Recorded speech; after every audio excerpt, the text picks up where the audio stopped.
Listo. Gracias. Muy buenas tardes, noches tengan todos ustedes. Es un gusto poder acompañarles esta tarde y vamos a platicar un tema que se antoja interesante en el debate, la discusión filosófica de la moral, la ética y la política y cómo se vinculan finalmente en nuestros días, sobre todo cómo podemos generar un conjunto de reflexiones interesantes acerca del status quo de cada una de ellas y si todavía siguen respondiendo justamente a estos valores y principios o reflexiones que desde la época de la Grecia clásica ya nos anticipaba Aristóteles y Platón y algunos otros filósofos. Así que bueno, se antoja que básicamente vamos a tratar de platicar este tema a modo de café, así que por favor, prepárense una buena tacita de café y iniciamos con nuestra plática. Antes que otra cosa, bueno, pues agradecer a la Escuela Judicial Electoral, a su directora, la doctora Gabriela Rubalcaba, la invitación para platicar con ustedes esta tarde. Igualmente, desde aquí un saludo muy afectuoso al magistrado Felipe de la Mata Pizaña, al magistrado presidente Reyes Rodríguez Mondragón, y el conjunto de magistradas y magistrados que integran las diversas salas del Tribunal Electoral. Me da mucho gusto saludar desde aquí a quienes ya van iniciando su cámara. Marciano Nicolás Peñalosa, muy buenas tardes, ¿cómo estás? Excelente, muy bien, gracias. Buenas tardes, maestro, muchas gracias. Igualmente, José Alfredo Hernández, buenas tardes. Gusto en saludarlo, maestro, buenas tardes. Gracias. José Ángel Yuen, gusto verte nuevamente, ya veo que eres alumno reincidente en nuestros cursos. Sí, muy buenas tardes. Sí, pues yo era reincidente antes, tuve cuestiones de trabajo, dejé un poquito abandonados los temas, pero ya estamos reincorporándonos. Un gusto. Magnífico. Gracias, gracias, José Ángel. Bueno, pues igualmente iremos saludando a quienes gentilmente van prendiendo su cámara para poder platicar esta tarde sobre estos conceptos de ética y política. La verdad es que muchos de estos, digamos, de las reflexiones que vamos a tratar de ir presentando, pues tienen que ver con conceptos filosóficos, ¿no? Entonces, vamos a tratar de ir aterrizando casos concretos para poder encontrarle, pues, esta sensibilidad, esta finura que requiere poder hacer distinciones y tratar de ubicarlas en el momento actual y ver cómo van como respondiendo justamente a las distintas ópticas que tenemos en torno, evidentemente, al tema de la política. Por principio de cuentas, habría que señalar que hay que partir de una distinción entre lo moral y lo ético, aunque en el conocimiento común hemos utilizado de manera indistinta estos dos conceptos. Lo cierto es que tienen una distinción filosófica interesante. Y eso nos lleva justamente a provocar un conjunto de reflexiones sobre los fundamentos o razonamientos que podemos encontrar en ambas concepciones. El comportamiento moral en la política, evidentemente, pues es que intenta realizar en la sociedad valores que son objeto de un interés colectivo, ¿no? Es decir, intenta, como diría Platón, si bien es cierto que hay un objetivo interesante en la política, porque se refiere justamente a la discusión en torno a los intereses que son, digamos, comunes a un grupo determinado y requiere a partir de él encontrar un sistema político adecuado donde podamos obtener lo que toda la sociedad busca, pues justamente es la justicia, ¿no? Entonces, vamos a partir un poco de la concepción de Platón, en el que nos señala que la ética es la ciencia donde se reflexiona sobre la actividad humana, sobre la decisión humana, y hay una propuesta de actuación para cada hombre. Así que vamos a empezar a plantear algunos casos que están relacionados con la moral para poder después entender la diferencia con la ética y luego tratar de centrarla en la parte de la política. Muy bien. Bueno, pues vamos a iniciar con un ejercicio clásico, un ejercicio de libro de la academia, sobre todo para empezar a encontrar cuáles son estos elementos que deberíamos nosotros de distinguir en nosotros mismos y que se van acercando tal vez a los temas de la moral o a decisiones pragmáticas. Saludo con mucho afecto también a Cristian Alexis, que ya también se incorpora con nosotros. Muy buenas tardes, Cristian.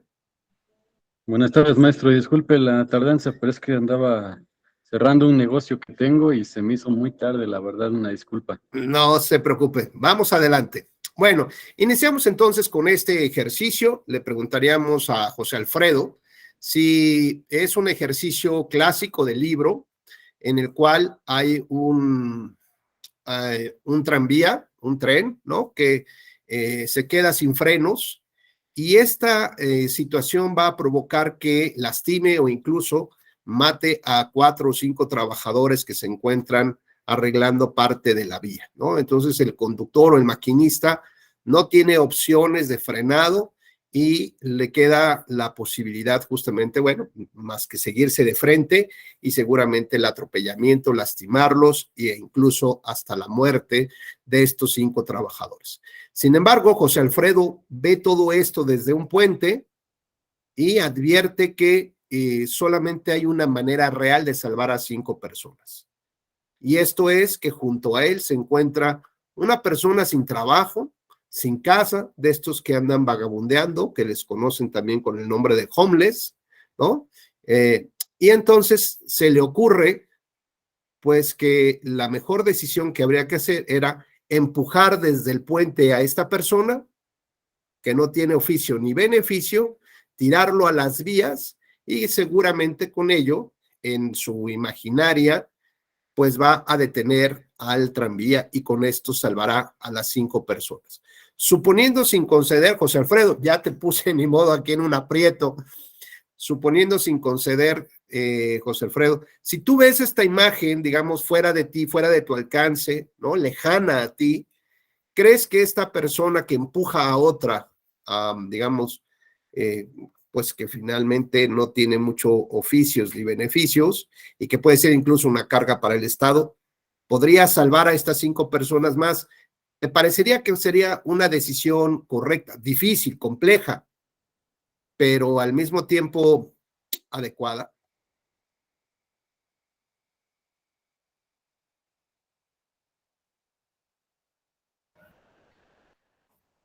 Bueno,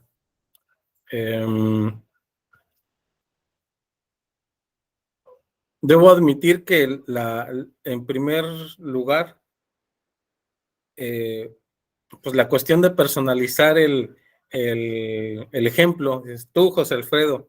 Bueno, pues mi persona, yo desde hace muchísimo tiempo y con mucha gente que me conoce lo planteo de esta manera.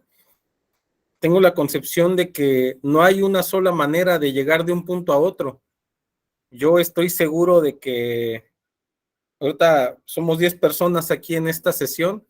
Estoy seguro que si a estas 10 personas se les pide caminar de un punto A un punto B y que cada uno lo haga de un modo diferente, lo va a hacer de una forma diferente. Y si fuéramos 100, lo haría de una forma diferente. Entonces ya tenemos el primer problema porque se me hace difícil concebir que solo hay una manera de tener el tren, pero bueno, o el tranvía. Pero bueno, pensemos que por alguna cosa del destino solo veo esa forma. Digamos que tú no tienes que tomar la decisión, José Alfredo, simplemente estás viendo que otro lo hizo o no lo hace. ¿Te parecería correcto que por no hacerlo matara a 5 trabajadores? O es más, te lo pongo más complejo, son unos 5 niños que están jugando ahí con sus papás, no sé, por alguna razón extraña de la vida. Es decir, bueno, pues tuvo esa posibilidad, tuvo haber que empujado a ese cuate y con eso lo salvaba. O hizo lo correcto, lo tiró y con eso salvó a 5 personas. Y entonces sale el José Alfredo abogado, porque yo soy abogado, ¿no? Pues está cometiendo el delito de homicidio. Es responsable de matar a una persona Oye, hay un atenuante porque a cambio de esa vida salvó otras 4, 5, fueron 5 niños, ¿no? Dejemos a un lado la ley, abogado. Dejemos a un lado. Vamos, porque estamos hablando de la moral. La ley ahorita no la vamos a invitar, ¿sale? No, no me parece que sea moral, no me parece que sea una Decisión opción correcta. plausible, una opción plausible, decir, sí, lo aventó y con eso evitó que murieran 4 niños, o 4 mamás con sus niños, ¿no? Lo peor que te puedas imaginar, dices, no, yo creo que no, porque porque de todas formas, quien tomó la decisión fue el que lo aventó, o sea, no se aventó esa persona, no dijo, lo voy a hacer, o sea, no se dio cuenta la persona en situación de calle que haciendo eso podía evitar una catástrofe y lo hizo, no, alguien más llegó y lo aventó, dijo, así los voy a salvar. No solo pensó eso, lo salvó. No, yo considero que no es una elección plausible. Muy bien. Marciano o Nicolás, ¿cómo te llaman más? Marciano. No, todo mundo me dice Marciano, no se preocupe. Maestro. No, está bien, es que veo que tienes 2 nombres, solo sí, es por eso. 2 nombres, pero todo mundo me llama por Marciano. Muy bien, oye Marciano, un caso similar te voy a plantear, a ver qué opinión tienes tú. Hay una normativa alemana, después de los sucesos de las Torres Gemelas, seguramente recordarás muy bien, claro. Para tratar de evitar justamente actos terroristas que dañaran a la población alemana, tal como las notas o las evidencias recogen de lo que pasó en Estados Unidos con las Torres Gemelas. Entonces, esta normativa dice lo siguiente. Si el Estado alemán o la unidad que tú quieras del gobierno, la autoridad, detecta que hay un avión tomado por terroristas, ¿no? Constatado, además ya hay comunicación, ¿no? Y dice, somos terroristas y vamos a estrellarnos contra la población alemana, ¿no? O sea, está clarísimo el tema.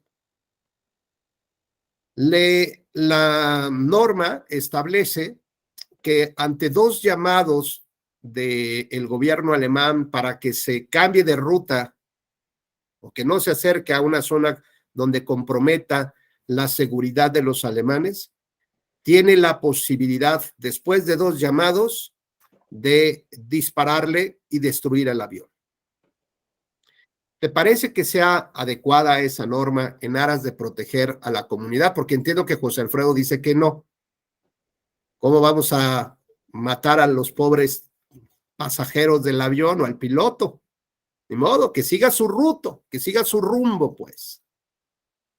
¿A ti te parecería una norma que sea correcta en estos tiempos donde estamos ante una amenaza latente y constante de actos terroristas? Okay. Un saludo a todos mis compañeros, maestro, buenas noches a todos. Desde mi perspectiva, la norma como tal le da la legitimidad al gobierno para hacer el ataque o hacer su defensa, mejor dicho, del tema que se le presenta, porque la finalidad del Estado es, a final de horas, valga la redundancia, como su objetivo principal es el cuidar, el proteger a sus ciudadanos. Entonces, esa norma no solamente sea legal, sino cumpliría el fin que tiene el Estado como un ente que fue creado donde decidimos ese imperio que dice el señor Burgoa, y le dimos esa potestad para tomar esa decisión y que pueda resguardar o cuidar a su ciudadanía. Considero que la norma es jurídicamente correcta y válida, porque es el fin del Estado. Moralmente, digamos, dejamos un tema, dejamos a un lado la ley. Dejemos a un lado la ley. Digamos que tú crees, tú consideras que sea correcto en términos de la ciudadanía. Okay. En términos de ciudadanía es correcto. Quizás no realmente, porque no hay de mutuo propio de la muerte de otro. Eso es una cuestión interna mía, moral. Pero sí debe de haber un orden, que ese es parte de la convivencia en comunidad. Entonces, es una diferenciación entre lo que puede ser moral, pero lo que puede ser éticamente correcto. Tenemos que tomar decisiones a final de cuentas. Muy bien, gracias, Marciano. José Ángel, otro caso. Vamos a suponer que tú, dice José Alfredo, solo aclarar que no pienso que el segundo ejemplo planteado, la norma que permite derribar. A ver, ¿qué más sigue ahí? Que ya. Adelante, José Ángel, cuéntanos. No quería interrumpir, por eso lo escribí, pero rapidísimo. José Alfredo, perdón, sí. Solo aclarar que no, pienso que el segundo ejemplo planteado, la norma que permite derribar el avión, no es el mismo caso que aventar a una persona en situación de calle para que muera en el primer ejemplo y que salve a los niños. Yo sostengo que no hay una ley que diga que puedes matar a alguien, que puedes afectar la vida de una persona en el ejemplo que me dio al principio y que lo permita, ¿no? A cambio del bien mayor, ¿no? Y creo que no la conozco, pero creo que sí debe de haber una ley en relación a lo que usted comentó. Seguramente hay una ley que dice, no solo en Alemania, muy probablemente en Estados Unidos, que dice, si avisamos y no se desvían, pues los vamos a derribar. Y, ojo, habiendo una ley, yo ya sé qué va a pasar si me subo a un avión en Alemania y se da esa situación. Esa es mi responsabilidad y es mi elección. En el primer ejemplo, el vagabundo no eligió, lo aventaron, pero nada más. Gracias. Sí, me queda muy claro. Tampoco los tripulantes estaban pensando que les iban a secuestrar el avión, ¿no? Entonces van a decir, no, hombre, pues ¿para qué nos contratamos de pilotos? En un momento dado nos van a secuestrar y nos van. Bueno, dejemos a un lado, insisto, el tema de las leyes, ¿no? No se trata aquí de analizar tampoco si el Estado tiene la facultad o no. Simplemente estamos analizando si para la sociedad es un tema correcto o no lo es. Yo entiendo que el Estado tiene sus funciones, Marciano, pero finalmente para eso también existen los recursos, los juicios de amparo, para cuestionar las decisiones del Estado y no finalmente pues simplemente aceptarlas y acatarlas, aunque creamos que está bien. Finalmente lo que nosotros debemos de entender es que para nuestra comunidad, ¿no? Ver si existe, digamos, ciertos valores y principios que son comunes o que solamente yo supongo que los demás tienen, ¿no? Un poco lo que decía José Alfredo hace rato. Cada cabeza es un mundo y tiene formas de entender las cosas de manera distinta, ¿no? Pero bueno, de eso se trata de dialogar, de discutir, de debatir, porque vamos a encontrar tal vez puntos interesantes que no teníamos muy claros. José Ángel, imaginemos que hay una normativa también que permite que una unidad de inteligencia antiterrorismo pueda detener a una persona que tiene información, que sabemos que tiene información sobre otro acto terrorista como el de las Torres Gemelas.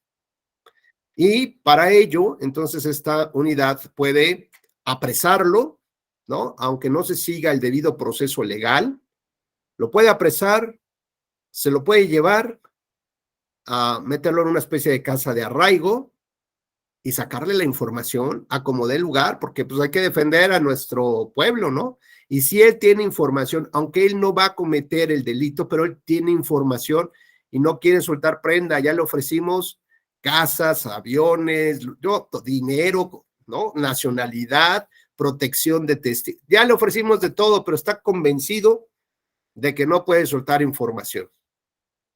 ¿Tú crees que esto permitiría, digamos, o sería adecuado, correcto, por ejemplo, pues que empiecen con toques eléctricos, arrancarle las uñas, empezar a cercenar el cuerpo con tal de obtener la información en caso de que fuera necesario?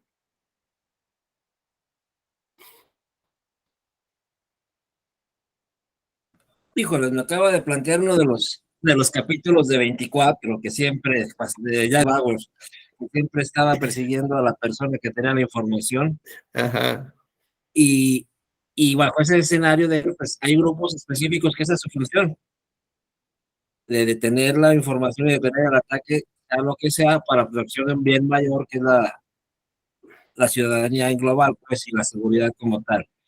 Usted ha desmarcado en esta ocasión que no nos fijemos en el debido proceso, en la situación, de lo que debiera ser, y obviamente que no hay derechos humanos, una Comisión de Derechos Humanos, y que se busca el bien mayor, que es en el caso la tutela y la seguridad del grueso nacional.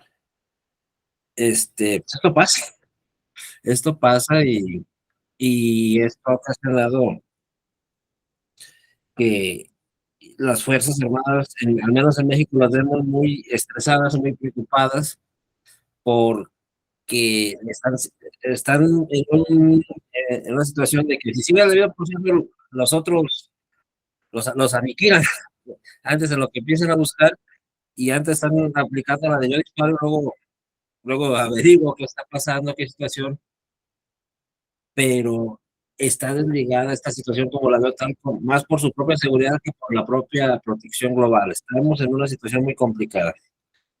No entiendo la pregunta como tal, si es moral que hagan eso para Es proteger, correcto. o qué es lo que la sociedad espera. Lo que tú consideras, ¿crees que eso sea correcto, sí o no? Es que no sé si sea correcto o no, porque ellos están atendiendo una función que es la protección del pueblo. Si llega el atentado y se realiza, pues fallaron. Oye, es que si no lo hacen, van a destruir media ciudad de Nueva York. Sí, o la que sea, Los Ángeles, Nueva York, y como que están en riesgo, y que en el último llegan con información y desactivan la bomba en las series gringas. Así, porque la sacaron la información como pudieron. Y eso es lo que se espera de ellos, como sea. Es lo que se espera, pero pregunto, ¿es correcto o no es correcto para ti? ¿Sería adecuado o no sería adecuado? Lo dijiste muy bien, pero tal vez tenemos entre proteger el bien mayor y pues ni modo, a este cuate en medio de la herida vamos a echarle, pues no sé, polvo de taquis fuego para que le arda el desgraciado y que pueda soltar la información. Es que desde la perspectiva de los derechos humanos, ¿no? Pero no hablamos desde la perspectiva de los derechos humanos. Estamos en un día de que... Yo le estoy preguntando a José Ángel. José Ángel no se quiere pronunciar, quiere ser políticamente correcto. ¿Tú crees que sí o que no? Punto. ¿Sí o no? No. No sería correcto. Así es. Ni modo, pues agárrense porque ahí va el acto terrorista, el atentado, ¿no? Muy bien. Bueno, pues vamos a pensar ahora que... digamos, esto lo empezamos a ver de lejos, ¿no? Un poco como dice José Ángel, como en la película, que dice, qué emocionante, ya le van a dar los toques eléctricos, estaba yo esperando el tehuacanazo, ¿no? Que ya saben, este tipo de ejercicios un poco extraños para obtener la información. Bueno, pues aquí cabe pensar, cabe reflexionar un poco en la idea de si nosotros seríamos los agentes ejecutores, ¿no? O sea, queda claro, por ejemplo, lo que dice Maraciano, me parece que es algo que es muy común en todos, tratar de defender el bien mayor, ¿no? Eso me queda claro que puede ser un principio de tipo moral, ¿no? Es decir, acuérdense que ahorita estamos jugando con las palabras, no estamos haciendo distinciones técnicas de la moral y de la ética, ¿de acuerdo? Estamos hablando de que lo político tiene que ver con el bien de la comunidad, ¿no? Finalmente eso es lo que busca, y así lo decía Platón. Y además es tratar de establecer un sistema que procure ese bien mayor. Y normalmente vemos digamos, estas ideas, las vemos representadas en la filosofía del utilitarismo, ¿no? Entonces, por si quieren ir tomando ahí alguna notita, esta filosofía del utilitarismo lo que busca es encontrar el bien mayor, o sea, se justifican las acciones del Estado a partir de la búsqueda del bien mayor, de la mayor felicidad, por ejemplo, al mayor número de personas, y que está, digamos, en comparación con el daño que estamos provocando, que seguramente lo vamos a hacer, sea el menor daño posible, ¿no? El menor perjuicio. Es decir, que en una balanza pese más, evidentemente, ese bien colectivo, esa satisfacción mayor que la otra, que el daño que podemos provocar. Por eso es que podemos justificar una serie de medidas a través de las leyes, en la cual se procura beneficiar a más personas, pero normalmente se puede perjudicar a alguien, ¿no? Por ejemplo, la expropiación, ¿no? Tienes el derecho fundamental de la propiedad privada, pero si resulta que tu propiedad está dentro de el margen de actuación de la autoridad para provocar un bien mayor, como puede ser poner una escuela, un hospital, pues te lo van a expropiar, ¿no? A pesar de que sea el terrenito donde naciste, la casita donde naciste, donde tus papás, y donde les juraron el hecho de muerte que iban siempre a cuidar ese territorio o ese lugar. Bueno, pues si es para el bien mayor, ordinariamente se puede justificar una decisión a través de este tipo de filosofías utilitaristas. El problema es que a veces ese bien mayor no sabemos cómo, o esta alegría que se provoca, puede ser una alegría pues que no necesariamente sea muy intensa. Esto es, por ejemplo, en un ejercicio, es más, déjeme ver si puedo, vamos a ir tratando. Yo sé que esto es un tema muy técnico y muy filosófico, pero vamos a tratar de hacer un par de ejercicios para poder demostrar los puntos que yo quiero y podemos tener una tarde ligera, ¿no? ¿Les parece bien? Bueno, entonces voy a empezar a hacer unas pequeñas búsquedas de cosas que vamos a provocar la reflexión en estos dos ámbitos. Déjenme googlear aquí, por ejemplo.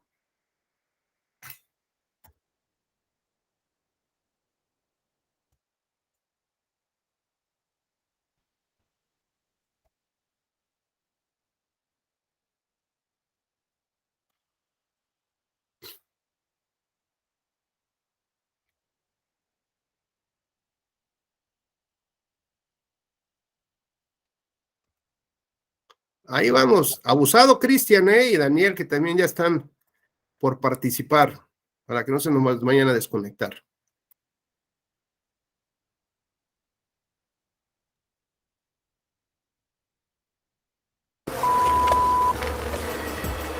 All right, get your heads in the box.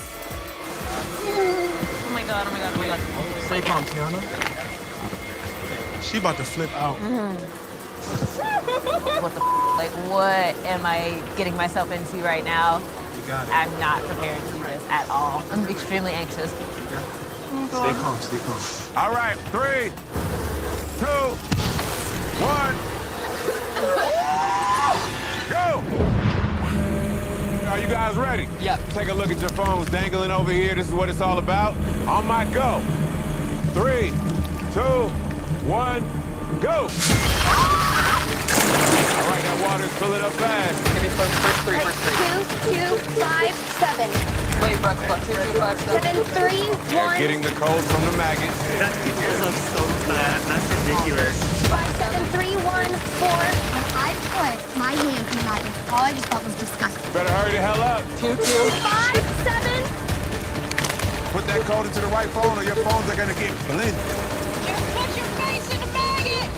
What? She's struggling, man. They seem like they might be a little too squeamish. Seem like nice people, but I'm excited to destroy them. 4, 5. No good. No! Go fast! Go The anxiety definitely built when the phones all said wrong. No. Wait, none of them were None of them are working, bro.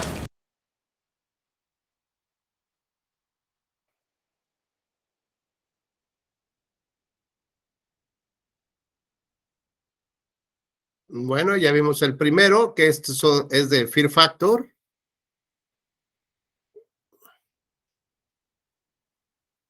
Ahora, el segundo.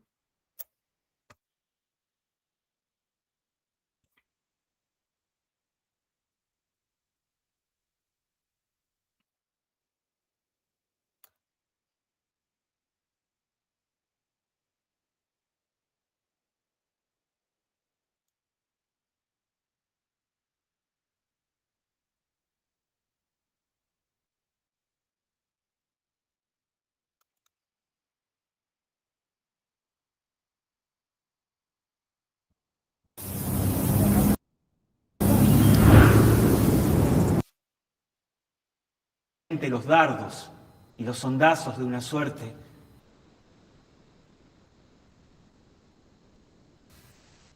vergonzosa.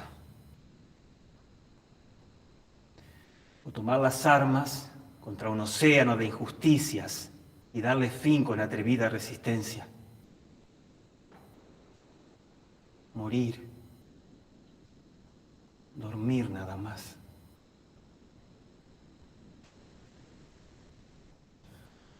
Y con un sueño podemos decir que acabamos con los dolores del alma y las 1000 heridas que sufre la carne por su propia naturaleza.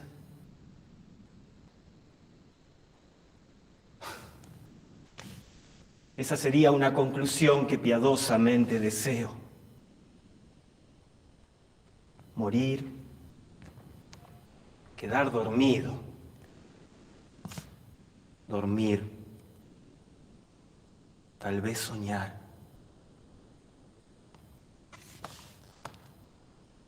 Ese es el problema. Porque ¿qué clase de sueños pueden aparecer en medio del sueño de la muerte? Cuando nos hayamos sacado de encima estas ataduras mortales y consigamos la paz. Esa es la única razón que hace que aguantemos una calamidad que dura tanto. ¿Por qué razón si no uno iba a aguantar los golpes y los latigazos de estos tiempos? El ultraje del tirano, la arrogancia del sol.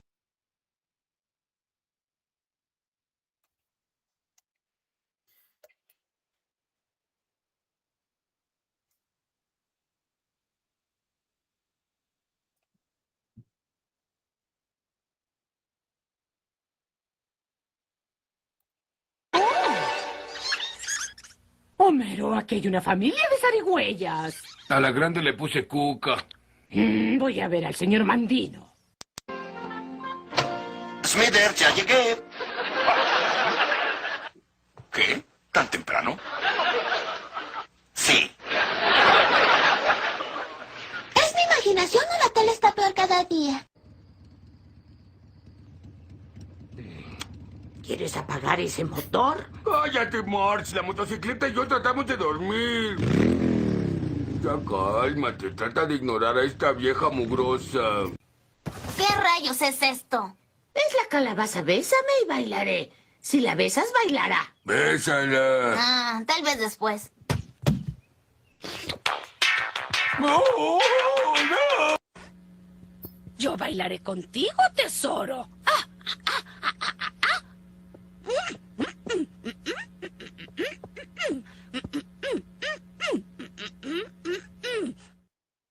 Trabajando en una planta nuclear y yo creo que sé cómo funciona un acelerador de protones. Muy bien, venga a mostrarnos. Ahí, claro que sí. Por ahí, muchachos. Gracias, Homero. ¡Ay, qué está sucediendo! Y quiero una explicación, no gay. No, estamos ebrios. Muy ebrios. ¡Ay, gracias a Dios! Hey, ¿qué significa gay? Significa que antes tenías miedo, pero ahora ya no. ¡Soy gay, papi! ¡Soy gay! ¡La señora Simpson me hizo gay! ¡Oh! Creo. ¡Ay! ¡Ay! ¡Ay! ¡Quítate tú! ¡Vas a morir, Moe! ¡Vas a morir, Moe! O sea que perdiste mi auto. ¡Ah, qué bien, Barney! Quisiera romper. Muy bien. Bueno, a ver, estamos ubicados en la filosofía utilitarista, ¿de acuerdo? La filosofía utilitarista nos señala que debemos de provocar la mayor felicidad al mayor número de personas como tal y el menor daño o la menor molestia, ¿no? Esa es la filosofía utilitarista de Jeremías Bentham. Habrá que recordar que Bentham venía desde Inglaterra hasta Estados Unidos en la época de las colonias y traía una mentalidad sobre el tema de la propiedad, de cómo determinar cuál eran los márgenes de lo que en el nuevo mundo te correspondía a ti por derecho propio, pues porque eras el nuevo dueño. ¿qué tanta felicidad podrías obtener sobre determinados precios? Entonces tenía un poco esta mentalidad. Y por supuesto que la crítica que se practicó o las críticas que se hicieron durante muchos años a la filosofía utilitarista terminaron siendo, por ejemplo, ya después trabajadas por Stuart Mill, por ejemplo, en el cual señalaba, pues prácticamente que estas alegrías deberían de ser más intensas, más duraderas y más permanentes, ¿de acuerdo? Entonces, ahora sí vienen los 3 ejercicios. Daniel, ¿viste los 3? ¿Sí? Muy bien. Sí, confirmo, sí. ¿Cuál crees que te provocó mayor, digamos, mayor alegría, mayores risas, o sea, te provocó cierta felicidad? Estaba el primero uno con unas tarántulas y abejas y cosas así raras, ¿no? Siento que estuvo intenso. Después tuvimos el soliloquio de Hamlet, en el cual, bueno, Shakespeare escribe, ya saben esto, y es una serie de reflexiones sobre la vida y la muerte, sobre el ser humano, como para qué estamos aquí en el mundo si nos vamos a morir. ¿De qué se trata? ¿Para qué alguien me puso acá? ¿Cuál es mi filosofía de la vida? ¿Qué voy a hacer? Es un conjunto de reflexiones justamente que tiene Hamlet, ¿no? Un poco aburrido, por cierto, pero bueno. Y el tercero están los Simpson. ¿Cuál crees que provocó mayor alegría? Pues en lo particular el de los Simpson. Me parece muy bien. No, estamos, creo que todos compartimos, ¿no? Vi varias risas, José Ángel estaba ahí atacado de risa, igual que Marciano, ¿no? Hubo detalles. Ahora, muy bien, imaginemos que vamos a estar 6 meses en una cabañita, o 1 año en una cabañita, donde no hay nada que hacer. O sea, de verdad no hay nada que hacer, uno puede salir y no hay nada. Nada es la nada. Pero te dan la posibilidad, Daniel, de llevarte toda la serie de Los Simpson, te dan la posibilidad de llevarte lo de Hamlet, ¿no? Los videos de Hamlet, la obra de Hamlet, y te dan la posibilidad también de tener ahí una serie estas de Fear Factor. ¿Tú qué elegirías, digamos, pues para tu entretenimiento, para tu reflexión? ¿Qué elegirías si vas a estar, digamos, ya no 1 año, a lo mejor unos 5 años ahí metido?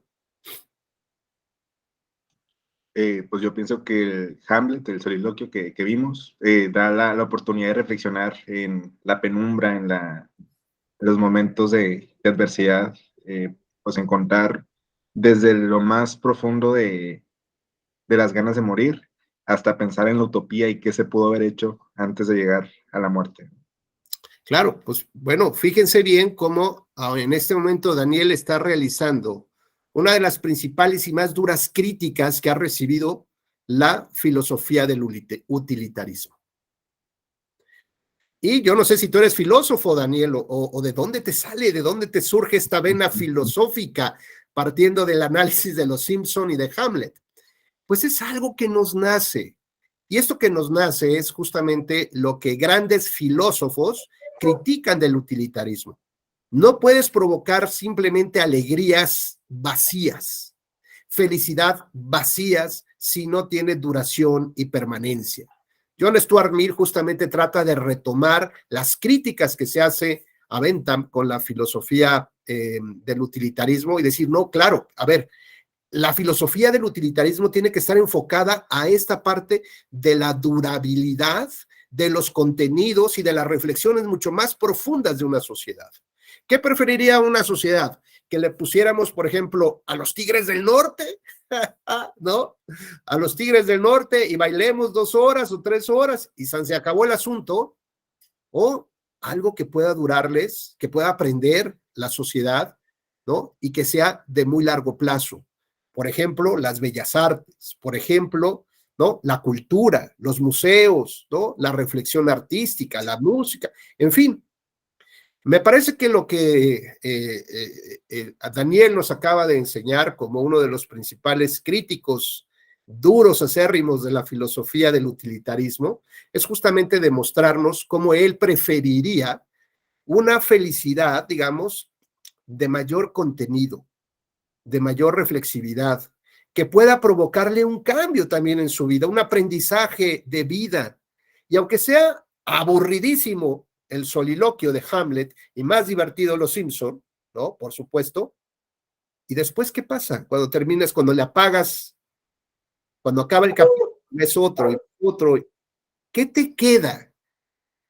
¿Qué es lo residual que le queda al ser humano derivado de esas acciones del gobierno sustentadas en la filosofía del utilitarismo? Nada. Si no es que entonces tiene que provocar que esas decisiones de mayorías o para las mayorías se deben de justificar siempre y cuando se provoque una acción de Estado de largo plazo, de largo alcance, que provoque mayores reflexiones y que provoque cosas mucho más importantes que ponerles a los Tigres del Norte. Dice José Ángel, a ver, permíteme José Ángel, porque no alcancé a leer. Dice, acaba de pasar en Argentina ante la cuestión de qué era lo que preferían, estabilidad monetaria o que su selección ganara la Copa del Mundo. Exacto. Ya, ganaron. ¿Y? Somos muy fregones. ¿Y? ¿Y después? ¿Qué sucede?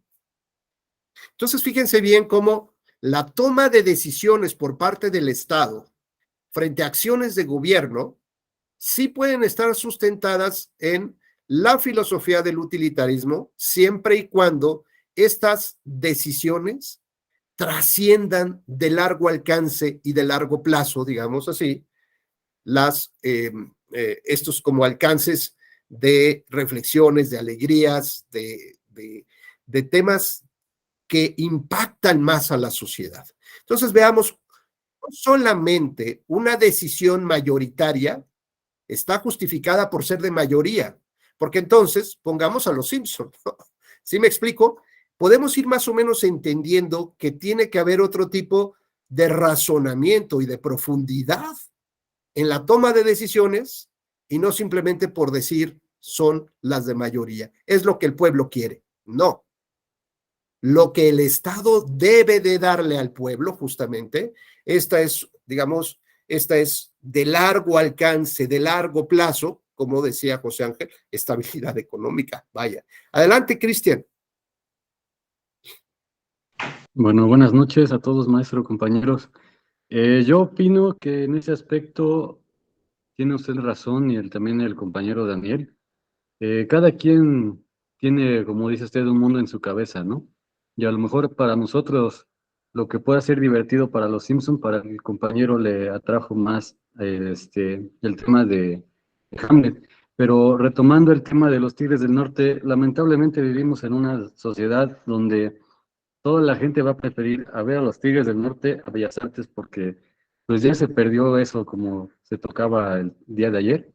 Todos esos valores y principios que decían, no, pues hay que fomentar la cultura, ya se perdió. O sea, lamentablemente es una realidad y pues le repito, o sea, todo el mundo preferiría ver a los Tigres del Norte, alguna banda popular de la zona, que ir a, no sé, a Bellas Artes, a una obra de arte, alguna sinfónica.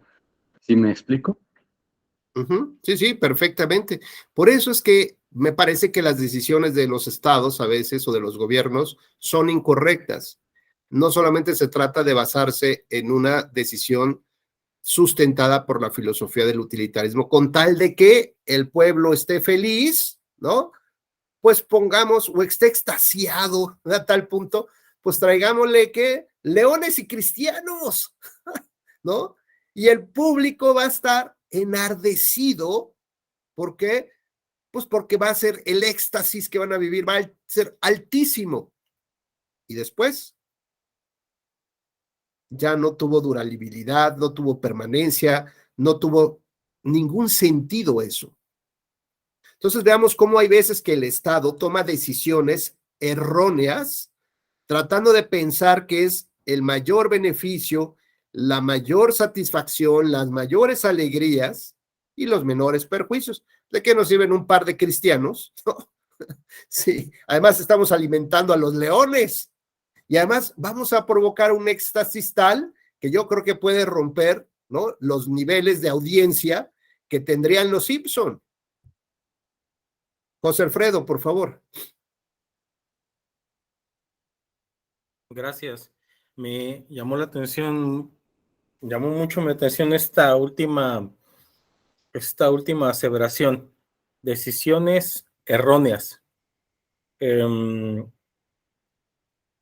Errar es equivocarse, ¿no? Y equivocarse tiene una implicación de falta de voluntad. Uno no puede equivocarse voluntariamente, ¿no? De ahí que digamos esto de que es un pleonasmo, eso es decir, por un error involuntario, pues por supuesto que fue involuntario. Si hubiera sido error voluntario, pues no sería error, ¿no? Entonces, decisiones erróneas.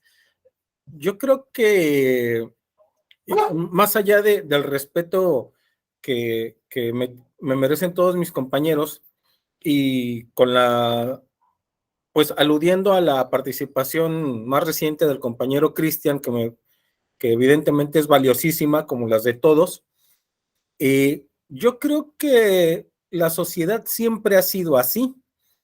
Es decir, el Palacio de Bellas Artes se construyó desde Porfirio Díaz, y el Palacio de Bellas Artes estoy seguro que no tiene los 110,000 cupos que tiene el Estadio Azteca. La sociedad siempre ha sido así. Yo no creo que se haya perdido ese buen gusto social. Yo creo que lamentablemente el grueso de la sociedad siempre ha sido más dado a la satisfacción inmediata. El inmediatismo. Pensemos en esto en cuanto a decisiones erróneas. Yo pienso que abrir el Paso Express en Cuernavaca hace 8 años, todavía fue en el gobierno de Peña Nieto, abrir el Paso Express en Cuernavaca fue una decisión errónea. Ahora, hacerlo mal, haber construido mal el Paso Express, porque al que lo estaba construyendo le dijeron, se inaugura en 2 semanas. Oye, no queda, se inaugura en 2 semanas. Eso no fue erróneo. Él dijo, bueno, pues le pongo cartón. Digo, no sé que haya sido cartón, pero sí sé que se rompió la cosa esa y se murieron 2 personas ahí. O sea, dijo, pues lo hago ya a como quede en 2 semanas. Es decir, hay una conciencia de lo que se decide. Hay una conciencia de ponernos a los Tigres del Norte en el Zócalo y que van a llegar 110,000 personas. Yo creo que hay en ese punto particular, decirle al Estado que tomó una decisión errónea es darle mucho crédito al Estado. No solo eso, es permitirle la disculpa al Estado de, tienen razón, me equivoqué. Creo que no. Pero bueno, prácticamente es eso. No me gustaría quedarme nada más aquí con la voz. Gracias. Al contrario, muchas gracias. Interesante la participación. Daniel, por favor. Sí, también volviendo a la participación del compañero Cristian y lo que abordó ahorita José Alfredo, me viene a la mente esta reflexión de que las dos perspectivas, tanto la que pudiéramos en un contexto pues más o menos culto identificar como lo mejor y lo peor para la sociedad, tienen una función social muy útil y también política, ya sea como medio de reflexión, como medio de expresión que permite a los, pues quien toma decisiones, medir cómo está el ambiente social, pero surge algo más importante que viene de parte de esto del utilitarismo. Al tener los recursos tan limitados, el Estado, es ahí donde debe tomar la decisión más profunda de por qué va a apostar. Y no debe ser el dilema, me parece, tanto de qué es mejor y qué es peor, sino a qué le va a apostar para este bien común. Entonces, tanto de Los Simpson como de Hamlet puedes sacar cosas muy buenas, análisis de contextos que a veces va a tocar Los Simpson y que tienen algo muy importante para quien lo está analizando, o incluso aunque lo esté viendo como algo cómico y no como algo reflexivo. Entonces me parece que ese es el trasfondo de lo que tocaba Cristian. No polarizar entre que una cosa es buena y que otra cosa es mala, sino al tener poco para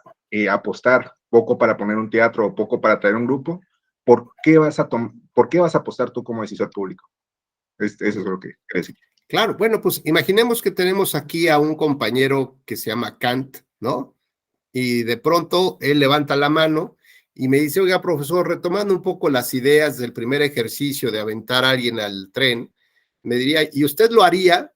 ¿No? Como un poco al principio como José Alfredo, decir, bueno, pues es que usted me planteó que, y ya desde entonces pues ya me puse a la defensiva porque seguramente vino una serie de razonamientos, de sentimientos y de inquietudes de si tengo que hacerlo o no, si es mi deber hacerlo o no, y cómo me sentiría yo, más allá de las leyes.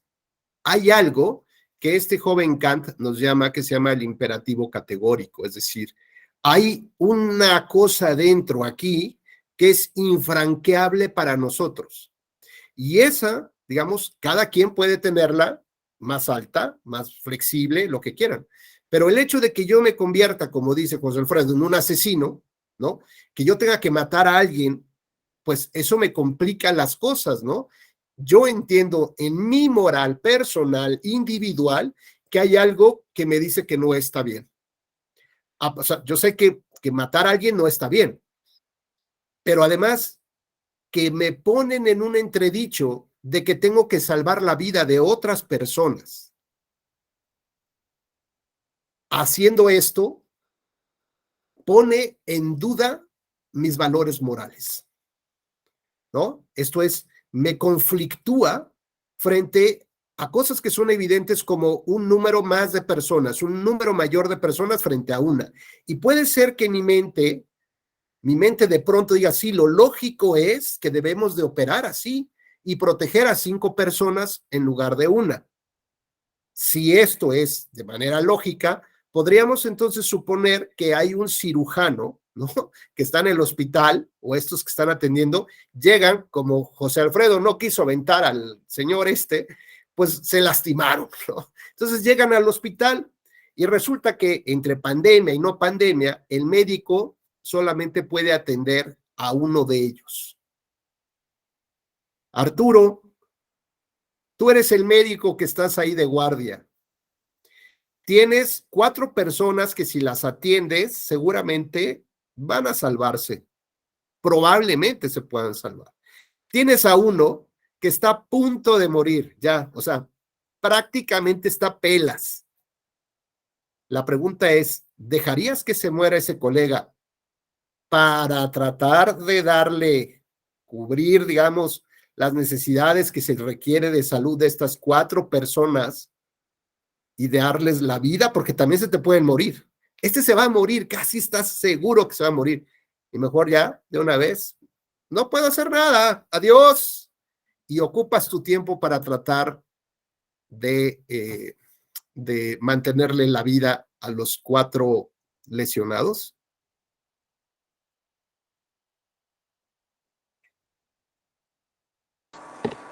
Yo creo que en este caso pues prescindiría del sujeto crítico para intentar aplicarme con los otros 4.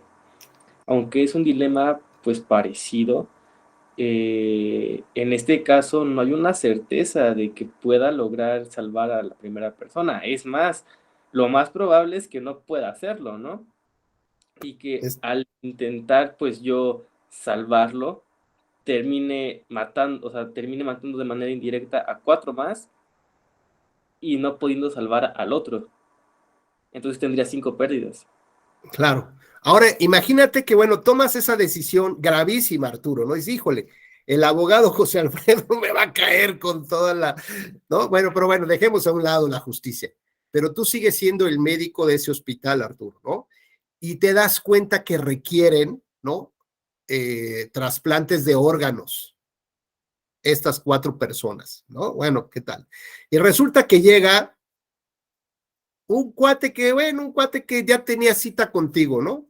Y entonces te dice, oye, doctor, mira, aquí están los análisis. Y tú, espérame, no te puedo atender, regresa. A ver, bueno, está bien, dame tus análisis. Y por alguna razón extraña de la vida, te das cuenta que hay una compatibilidad brutal,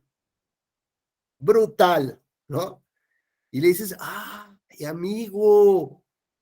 ¡Pásale! ¡Bienvenido! Y decides extirparle los órganos, es 1. Y salvamos a 4 en ese momento. Pero ¿a quién se lo extirparía, perdón? Mandé a la persona que acaba de llegar al hospital y te dijo, oiga, doctor Arturo Mondragón, ¿se acuerda que yo traía un dolorcito acá? Dijo, sí, pero es que mira, no te puedo atender. No, doctor, me vale. Y como mi abogado es José Alfredo, y ahí viene ahorita, yo le hablo ahorita y viene con la tira. Tú, a ver, bueno, dámelos, a ver, rápido, dame los análisis. Y por alguna razón muy extraña, son compatibles. Oye, a ver, ¿y cómo te has sentido de los riñones? No, súper, los pulmones, súper. Y necesito un hígado también y médula. Así que lo invitas a pasar al consultorio, ¿no? Ahí donde haces tus trucutrucus, ¿no? Lo abres, le extraes los órganos y con eso vas a salvar la vida de 4 o de 5 personas, o de 6 o de 7 personas. Te lo pongo más complicado. ¿Lo harías o no lo harías?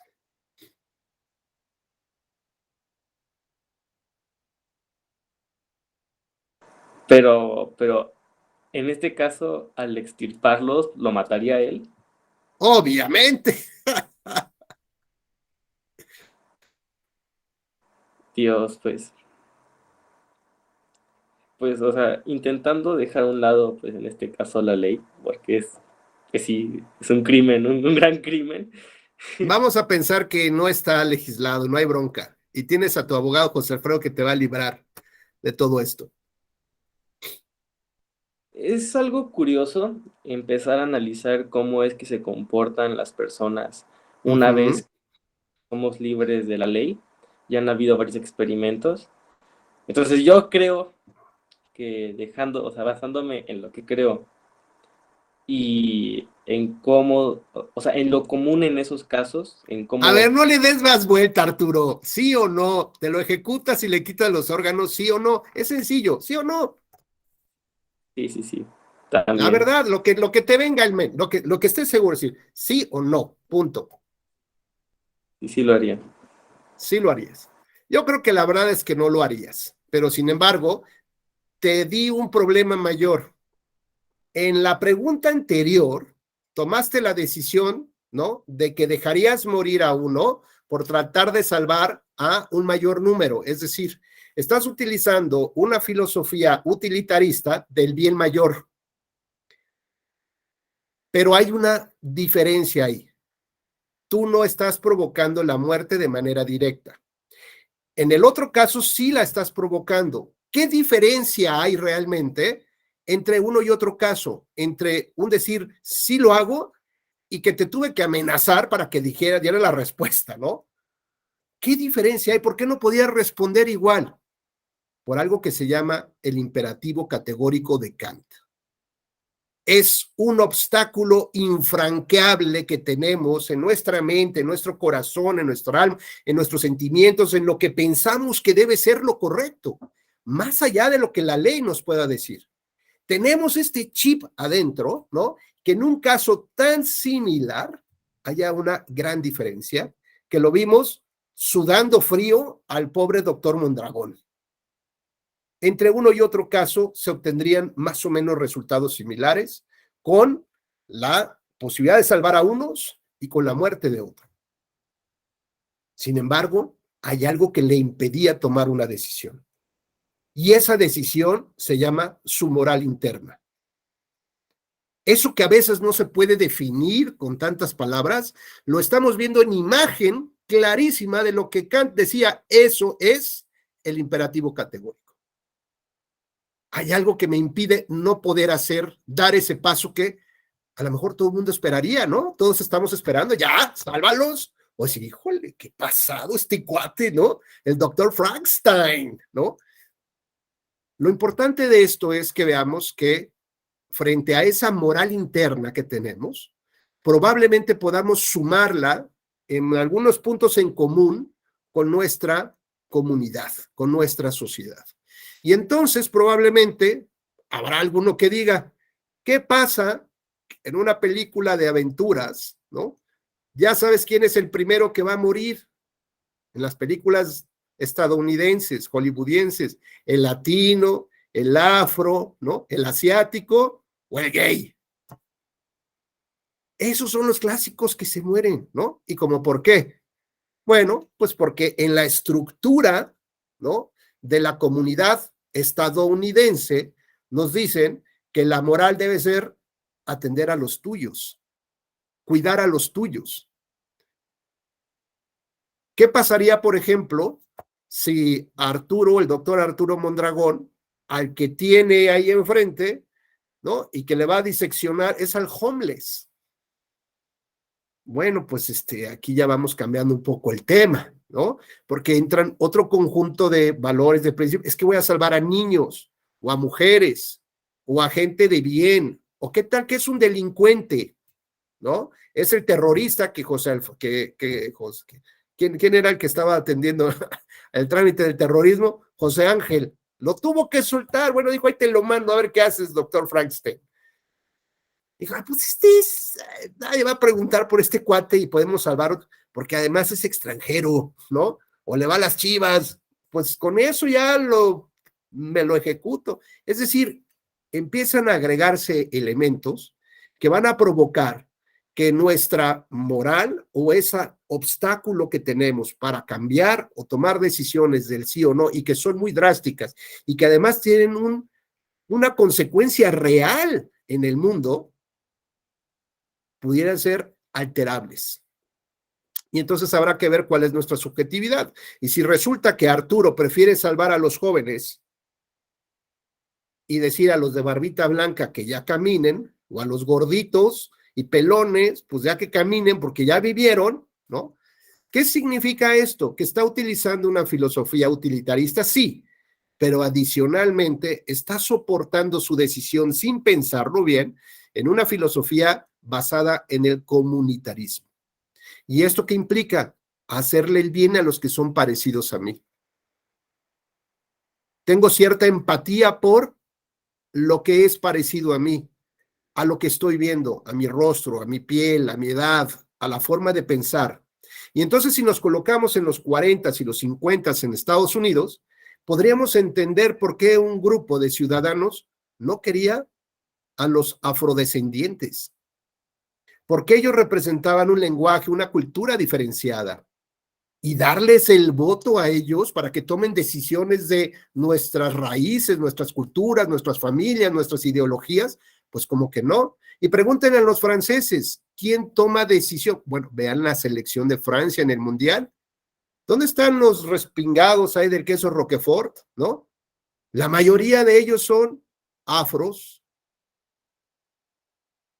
Está cambiando entonces la conformación cultural de lo que antiguamente teníamos muy claro que era. Esas filosofías del comunitarismo, por ejemplo, llevaron a algunos aplausos, ¿no? Alguien que dijo, ahí parado, dijo, hoy tuve un sueño, ¿se acuerdan de ese? ¿No?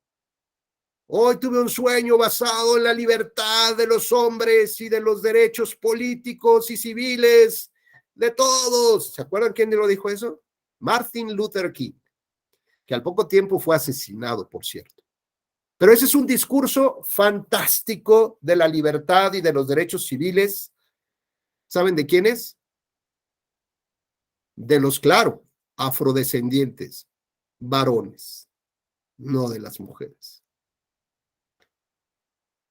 ¿Cómo ese discurso, ¿no?, de la defensa de los derechos civiles solamente era para ellos, para los varones y no para las mujeres? Bueno, pues vamos viendo entonces cómo las decisiones de Estado, más allá de que las podamos calificar como correctas o no, finalmente, tienen que estar sustentadas para que tengan cierta valía. Cuando son decisiones futiles, frágiles, magras, pues son porque simplemente piensas en darle, ¿no?, pan y circo a la población, y tarde que temprano después de eso se le va a acabar el show. Y tienes que darle más show. Pero va a llegar el momento en que no haya un crecimiento personal de tu comunidad. Si tenemos una pirámide en la cual En la base de la pirámide, evidentemente, está la población que tiene pocos accesos a los servicios de educación, de salud, de cultura, ¿no?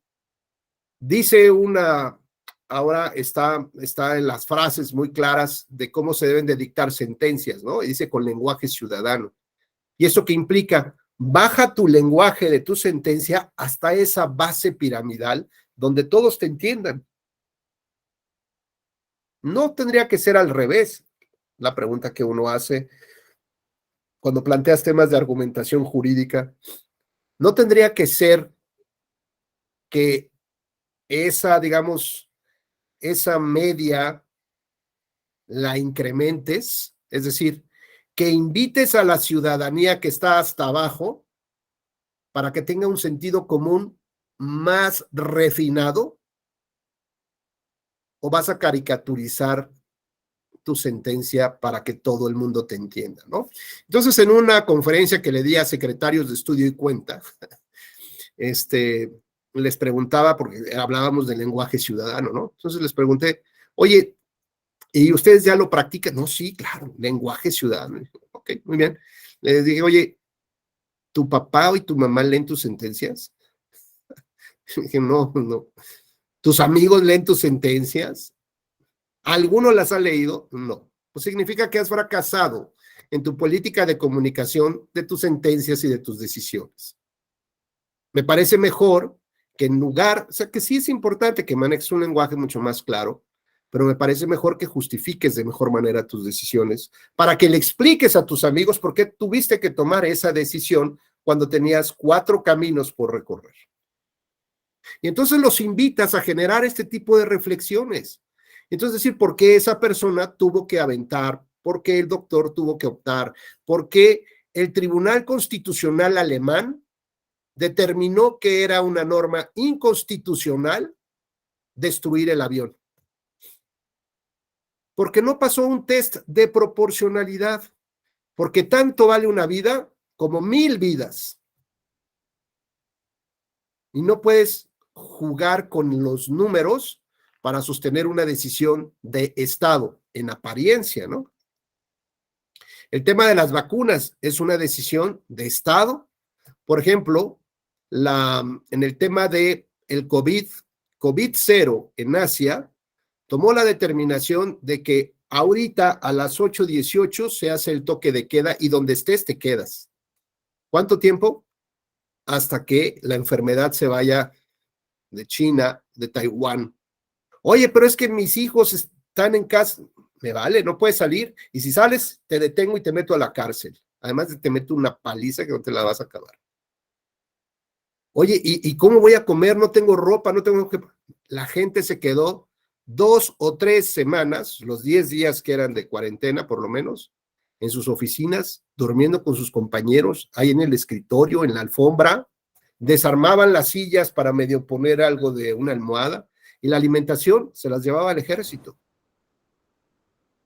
Y mientras, pues oye, si se murió tu mamá, tu papá, sorry. Es que no había quienes, sorry, porque hay un bien mayor, y el bien mayor es la comunidad, no tu familia, no tú, no tus hijos. Son decisiones muy complejas, finalmente, pero el Estado tiene que soportarlas. Y sobre todo, los litigantes que plantean estas cuestiones ante los tribunales tienen que mostrarle justamente por qué las decisiones que están sin justificación pueden caerse. Y puedes utilizar la filosofía del derecho, la filosofía política o la filosofía de la justicia para tratar de soportar argumentos en contra de las decisiones del Estado. Bueno, pues ahora vamos a ver otra cosilla más.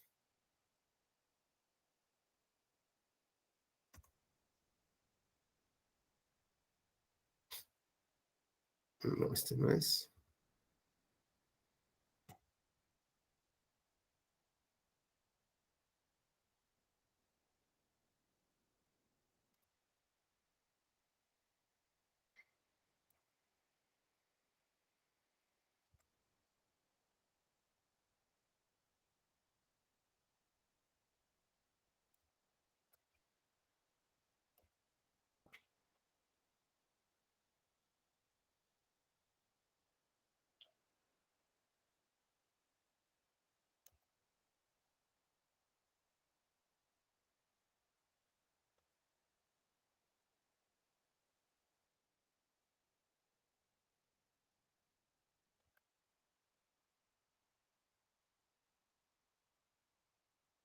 Me dicen si se escucha, por favor, ¿eh?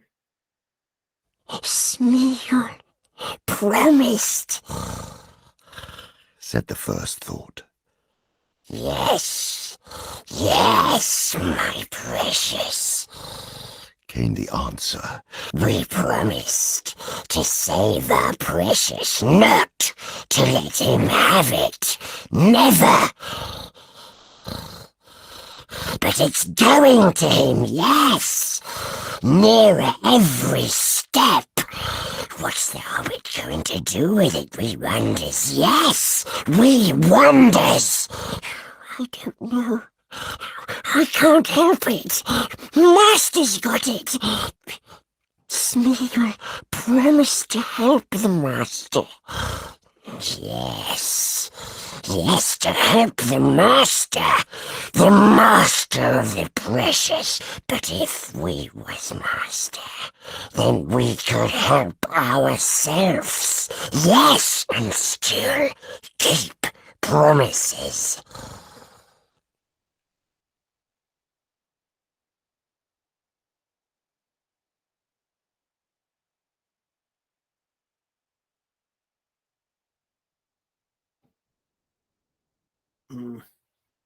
Yes, yes, to help the Master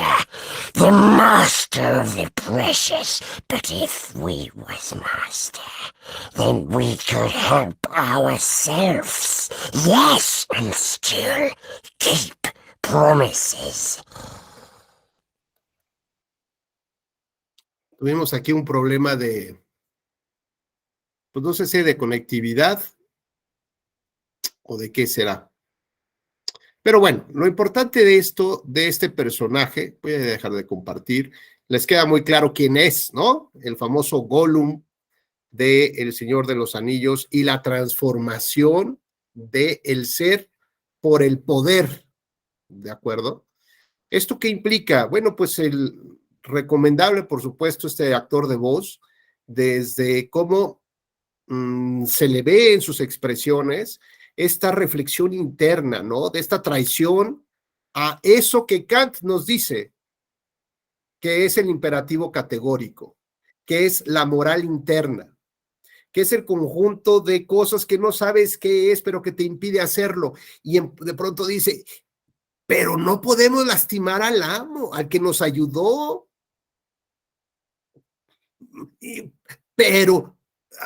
Dice, pero a él no lo vamos a hacer, pero vamos a regresar a ser nosotros los poderosos. Y entonces vamos a lograr hacer esto y aquello, y se les olvida quién les dio ese poder. El sufragio fue el que les dio el poder para analizar y tomar decisiones sobre la vida pública de las personas.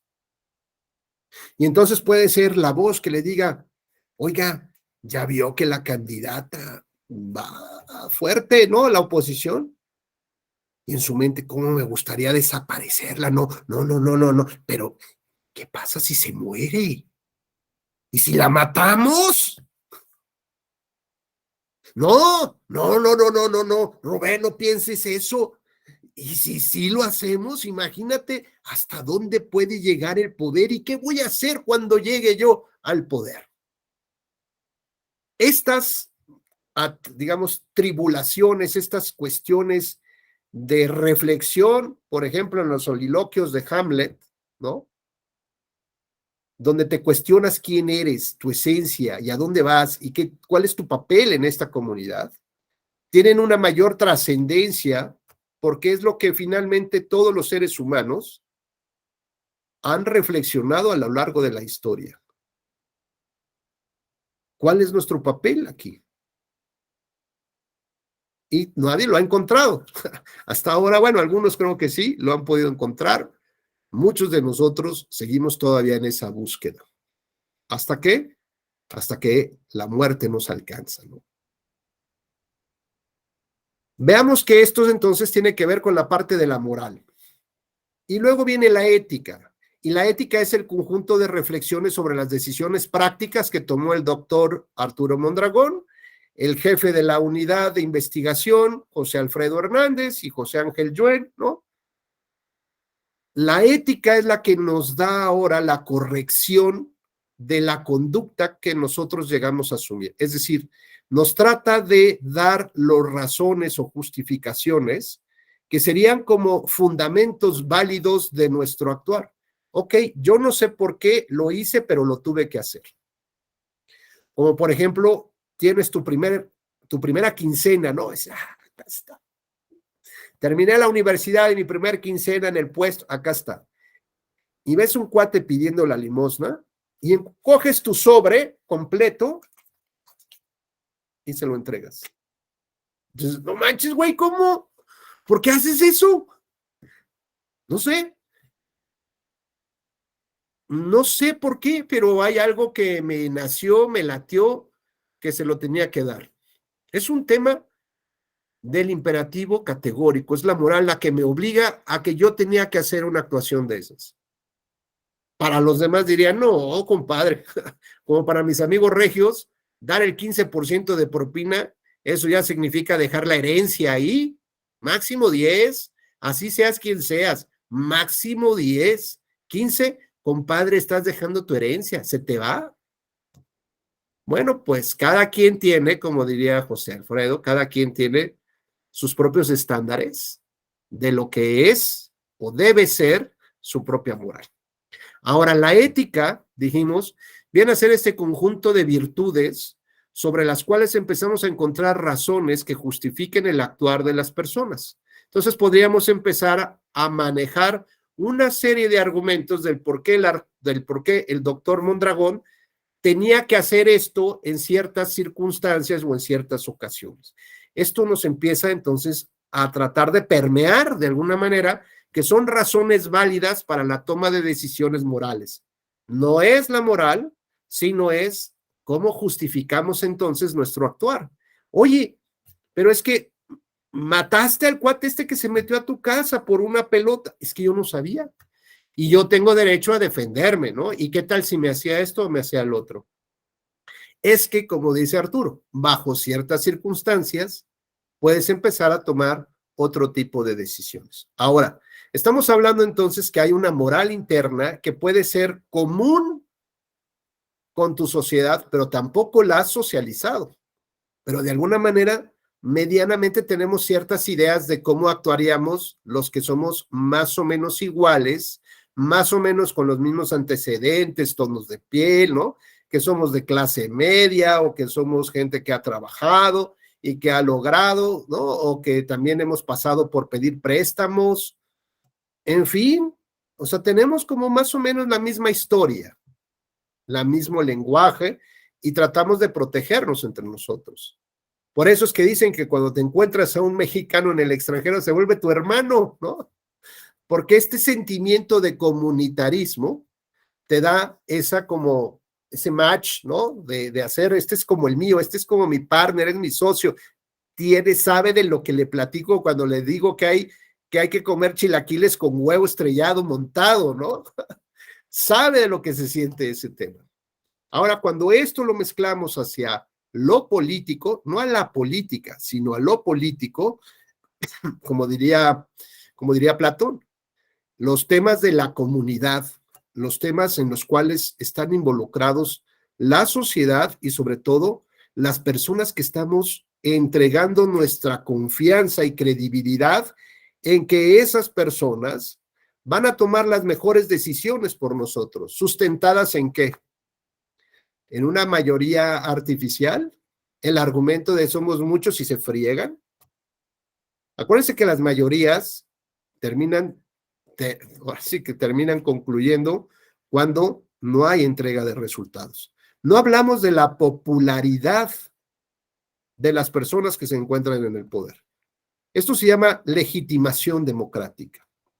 Si un argumento que debe de asumir la Corte o decisiones racionales, como dice Daniel muy bien, si un argumento que tiene que estudiar la Corte, por ejemplo, ahora que está tan de moda el famoso Plan B, imaginemos que la Cámara de Diputados, después de haber aprobado el Plan B, proponga una consulta popular para que la población diga si quiere ese Plan B o no lo quiere. O, por ejemplo, vamos a pensar en otro escenario, si la población quiere salirse de la Unión Europea, como el Brexit. O si hubiera llegado al poder Marianne Le Pen, pues iba a proponer el Frexit, preguntarle a la población si quiere que Francia saliera de la Unión Europea. O, por ejemplo, medidas como Angela Merkel, que dijo, no me importa que entren todos los que tengan que entrar, que son desplazados, inmigrantes, gente que viene de la guerra. Aquí vamos a ver cómo le hacemos, hay que echarle más agüita a los frijoles, diría mi abuelita, ¿no? Y mientras, el hijo que dice, oye, es que ya me cansé de agüita con frijoles, ¿y dónde está mi trozo de carne que estaba yo acostumbrado y para lo cual lucho y pago mis impuestos? Por lo tanto, empiezo a formar una ideología comunitarista de extremas y ahora quiero que Europa sea solo para los europeos. Y empieza una avanzada de partidos políticos de jóvenes, de extremas, de izquierda o derecha, no importa, porque la idea central es Europa para los europeos. ¿Cómo fue? América para los americanos. O como la tenemos nosotros, México para los mexicanos, y que no vengan los centroamericanos, doctores cubanos, ni nadie. Primero nosotros y después vemos el vecino, ¿no? Veamos cómo entonces estas filosofías pues todavía están funcionando en nuestra familia. ¿Cómo es esta frase, no? De que lloren en la casa del vecino, que lloren en la mía, que lloren en la del vecino. Mientras todavía no vengan por mí, me vale, y yo ni me meto. ¿Por qué? Porque protejo mi identidad, mi grupo, mi clan, y los demás no son míos, no son parte de mi comunidad, hasta que yo no me vea migrando hacia el extranjero. ¿Por qué? Porque estoy en Michoacán o en Zacatecas y en mi pueblo, pues hay una serie de matanzas que me obligan a desplazarme, porque el narcotráfico, la delincuencia organizada, está llevándose a mis hijos para meterlos de soldaditos, pero me refiero de los narcos, ¿eh? Yo no sé si se acuerdan ustedes de una historia tremenda en la frontera con Estados Unidos del lado de Tamaulipas. Habían detenido camiones, 2 o 3 autobuses, tipo ADO, Estrella Roja o ese, ya saben, que iban hacia Estados Unidos. Y entonces los detuvieron los malosos, bajaron a todas las personas y los pusieron en fila. Y les dijeron, te voy a dar una oportunidad de vida o de muerte. Si quieres vivir, vas a formar parte de nuestra organización. Oye, es que mira que... No. Vas a formar parte de nuestra organización. Y la única manera de demostrar que estás de acuerdo es... Estaban en filita, ¿eh? Les daban una pistola y le decía, mata al de junto. Oye, no, es que no, pum. Y le daban la pistola al de junto. Mata al de junto. Si matabas al de junto, entonces ya te perdonaban la vida, pero te quedabas esclavizado con ellos. Y así seguían viendo. La pregunta es, ¿de qué sirve la moral kantiana acá? Ante este tipo de presiones y de circunstancias que te obligarían, por ejemplo, a matar a alguien por tener una tabla de salvación en el mar. Es que los dos no nos podemos salvar, ¿no? Pues ni modo, maestro. O eres tú o soy yo. O la legítima defensa, por ejemplo. Como vemos entonces, las decisiones de Estado tienen que estar sustentadas, ser racionales, soportadas, y la filosofía del derecho, la filosofía política y la filosofía de la justicia son las que nos ayudan a documentar de mejor manera los argumentos que van a soportar la toma de decisiones. Y cuando hablamos ya del tema de la justicia, por ejemplo, podemos pensar qué tipo de justicia en términos generales queremos. Por ejemplo, cuando hablamos sobre el matrimonio entre personas del mismo sexo. Bueno, pues hay un grupo de personas que dicen no, no puede ser eso, porque eso es antinatura, porque no sé qué, porque así yo no estoy acostumbrado, ¿no? Y por otro lado, Hay un grupo de personas que dice es que esto tiene que ver con la igualdad y no discriminación y todos tenemos derechos humanos a escoger a la persona con la que queremos compartir la vida, ¿no? Está bien, hay dos posturas muy claras. Lo que se puede cruzar en puentes, en argumentos, puede ser que digan, está bien, a partir de los derechos humanos, todos tenemos el derecho de decidir con quién o qué queremos hacer de nuestra vida. Y en segundo lugar, decidir si queremos compartirla con una persona o no. Yo puedo quedarme soltero, sí, yo quiero y nadie me va a obligar y tengo el derecho a hacerlo. Pero a lo mejor tengo el derecho también de casarme. Entonces el debate terminó siendo en el concepto de matrimonio. Ahí termina siendo el debate. El problema es que ante estas dos circunstancias o de estas dos posturas se nos olvida pensar qué tipo de Estado queremos tener. Un Estado que tenga la filosofía del mayor bien común, pues hay que ponderar, ¿no? Hay más personas que les gusta la familia tradicional, pues a ellos, con ellos nos debemos. Hay más personas ahora en la LGTB+, bueno, pues ahora nos debemos a ellos, vamos a conseguir más votos seguramente. O bien, queremos un Estado intervencionista como nuestros papás y que nos diga, no, Cristian, tú no te puedes casar, te tienes que quedar aquí a cuidar a tus abuelos, a tus papás, y ya cuando muramos, entonces ya tú decidirás lo tuyo. Y cuando yo era niño, siempre tenía yo una tía que le decían la quedada para vestir santos. Los papás decidían si esa tía tenía que no casarse. ¿Por qué? Porque era la que tenía que cuidarlos. Imaginen qué grave estaba eso. Entonces, cuando pensamos que en la ecuación tiene que intervenir el Estado también, tenemos que pensar si queremos un Estado que sea intervencionista y que nos decida cómo tenemos que actuar en nuestra vida o en nuestra torre de derechos humanos, o queremos un Estado de libertades que nos dé la oportunidad de crecer, de equivocarnos, de responsabilizarnos por esas libertades y crecer en función de ellas. Pero si tomamos la decisión de que queremos un Estado de libertades, entonces el Estado solamente tendría que reconocer la relación jurídica entre dos personas y no ponerle el nombre a esa relación. No decir que se llama matrimonio, sino que los que quieran que son matrimonio, que se queden en su fuero interno. Así nos llamamos nosotros, pero no para los efectos legales del Estado. Si ya existe la religión maradoniana y el matrimonio, entre comillas, se llama el 10, ¿no? O la mano de Dios, pues así se llaman ustedes. A los demás nos viene valiendo gorro cómo se llamen. ¿Quieren llamarse matrimonio? Llámense, pero no el Estado tiene que reconocer el nombre de cómo se llama cada una de estas reuniones o a fuerza tiene... ¿Por qué a fuerza me tienen que decir matrimonio? Yo tampoco quiero eso. Y además, en mi concepto de matrimonio está vinculado con mi comunitarismo, con las personas que son compatibles conmigo en mi ideología, en mi cultura, en mi religión, en mi tradición, en mi esencia. Y así quiero que se traten. No quiero que los demás invadan esa parte que es muy personal de mi cosmovisión, por ejemplo. Bueno, esto entonces nos llevaría a entender que si queremos un Estado de libertades, y el Estado nos da la posibilidad de decidir si queremos compartir nuestra vida con alguien y ese alguien quiere compartirla con nosotros, el Estado tendría obligación, Cristian, a reconocer el poliamor. ¿O no? ¿O crees que nada más la relación tiene que ser de dos y ese tipo de cosas raras aquí no funcionan?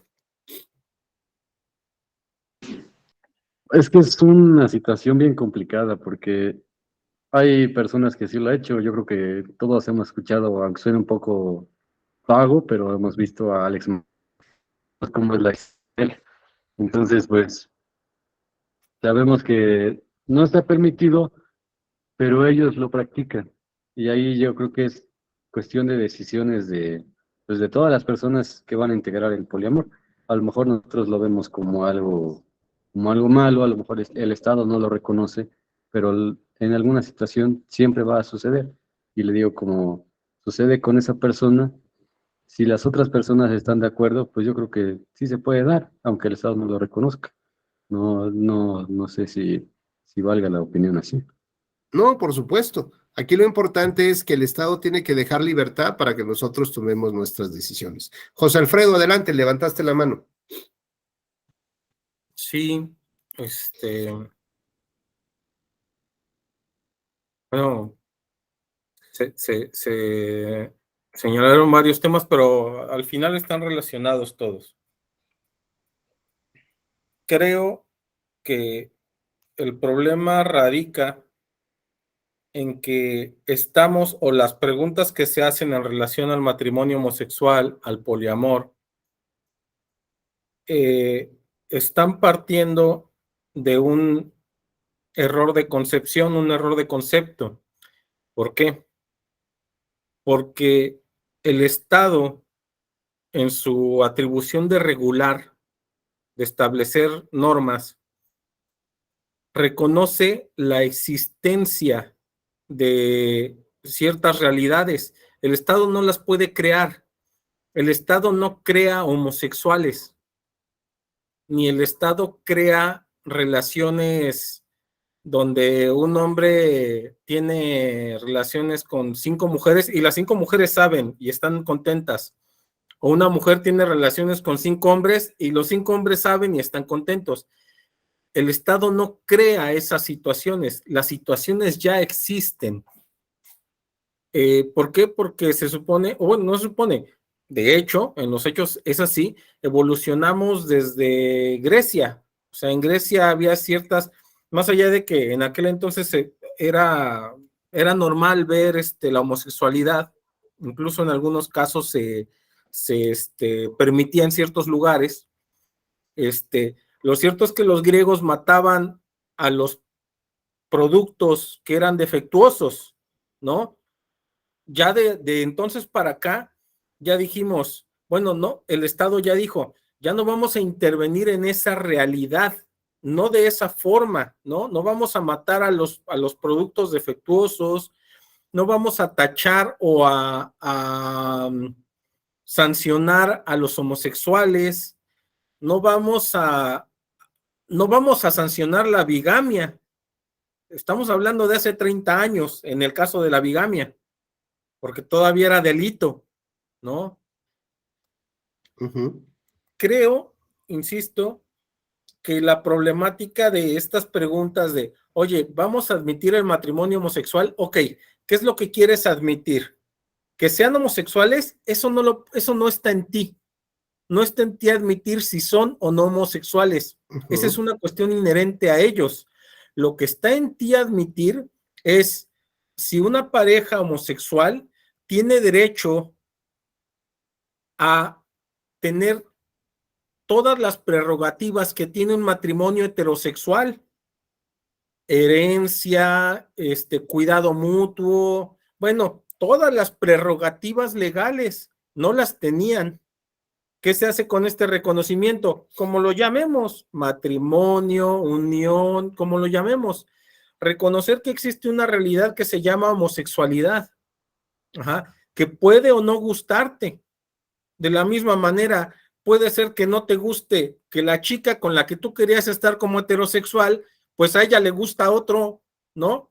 Y eso no te gusta, pero ese es un tema de expresión de la personalidad, no de la realidad social.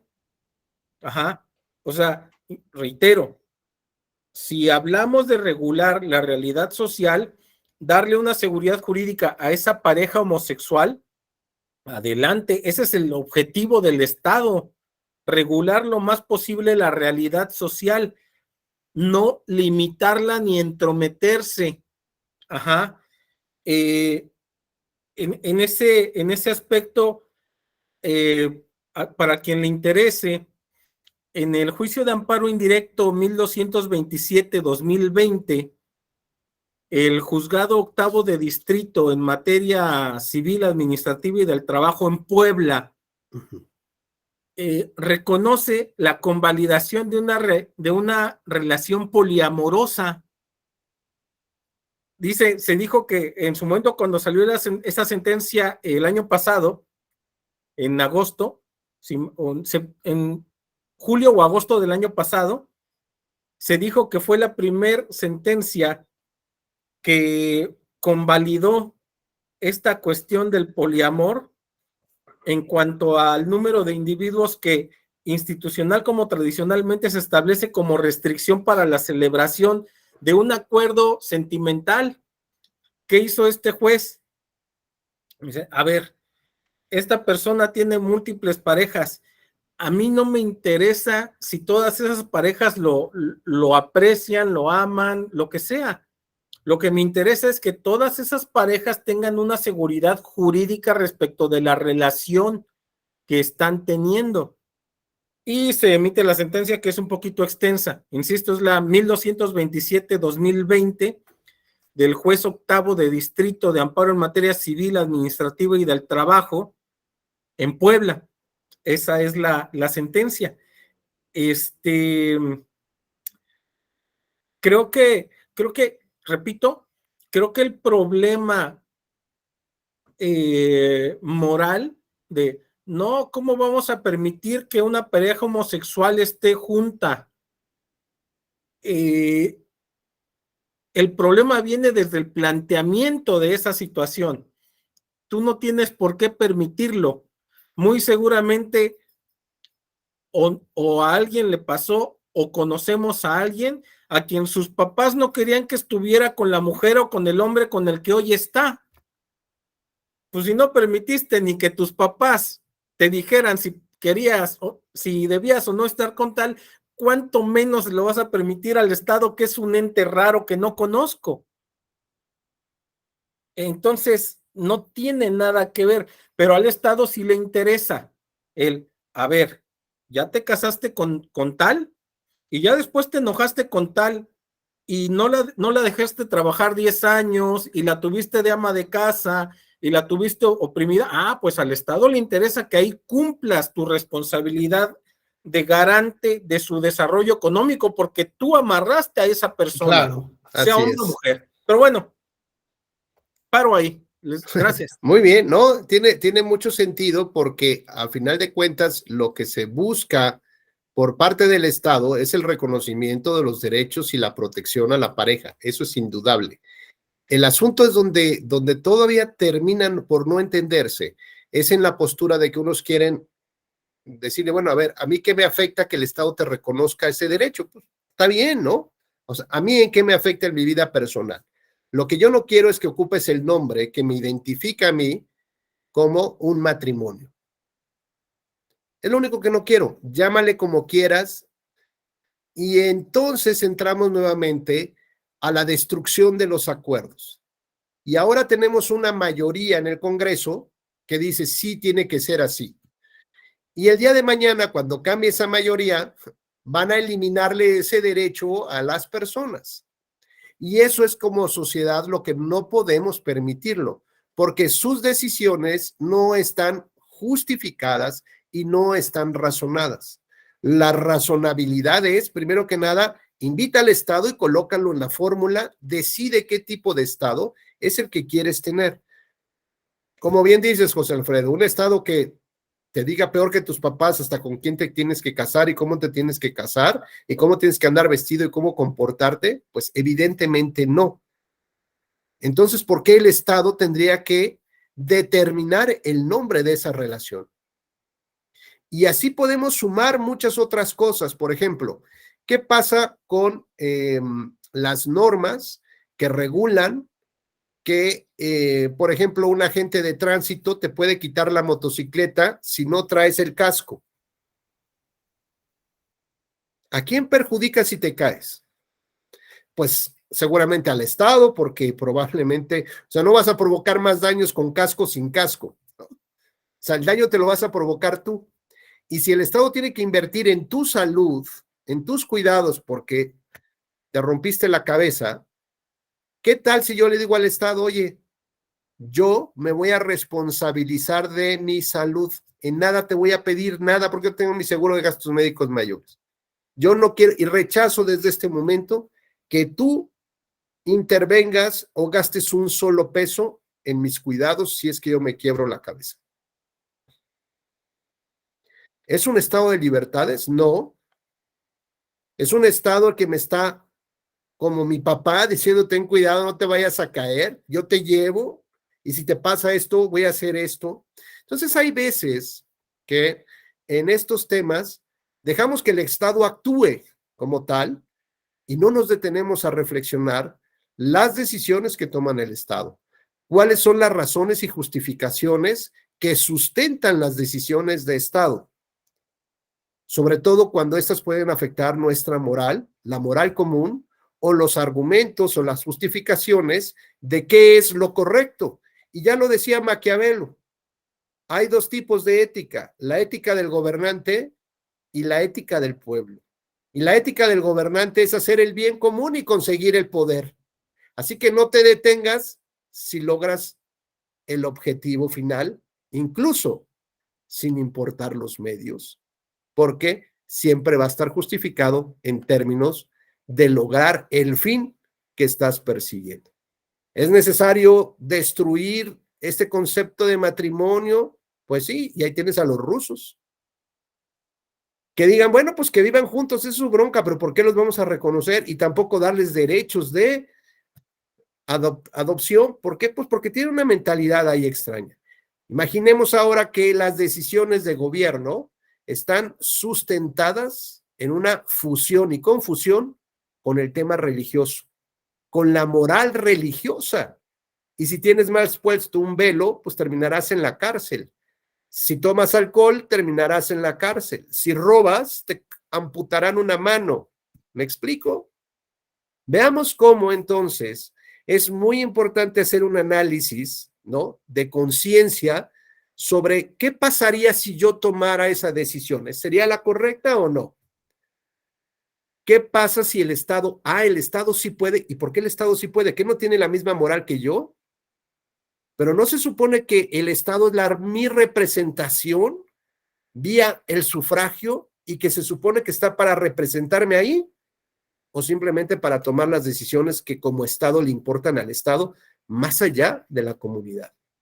¿O acaso la ética de las virtudes no implicaría que estas personas que nosotros elegimos, porque se supondría que tienen esta capacidad de ver más allá que nosotros, simples humanos, de ver hacia dónde se debe dirigir la comunidad, la sociedad, hacia dónde debe avanzar? Simplemente escogemos al menos peor de los candidatos para ser el presidente municipal o el gobernador en turno. ¿O qué acaso los partidos políticos presentan una selección de candidatos, ¿no?, de aspirantes, para que entre sus militantes, simpatizantes o la sociedad escojan al mejor, al que mejor nos va a representar?